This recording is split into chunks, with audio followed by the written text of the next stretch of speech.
Alamin ang latest weather update ngayon dito sa Sir Aris Official Weather News Today.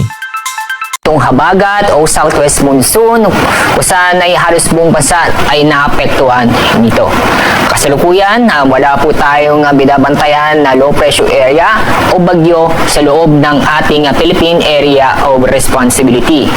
At sa ating magiging lagay na panahon bukas, dahil sa habagat o southwest monsoon, makakaranas ng maulap na kalangitan na may mga kalat-kalat na pagulan at thunderstorm sa Mimaropa at doon din po sa Western Visayas.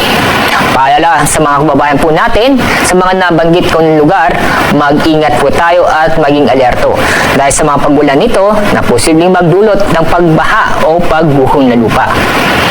Yung pong nalabing bahagi po ng Luzon, kasama po ang Metro Manila, nalabing bahagi po ng Visayas at ang buong Mindanao ay makakaranas ng generally fair weather ho tayo. Kung saan ay bahagyang maulap hanggang sa maulap na kalangitan. Maliban lang po sa mga isolated na pag-ulan o mga biglaang buhos na ulan dahil sa thunderstorm. Sa ngayon ay banayad po hanggang sa katamtaman ng alon ating mga karagatan sa buong bansa. Kaya wala po tayong gale warning sa araw na ito. Kaya safe naman pong pumalaot ng ating mga kababayan.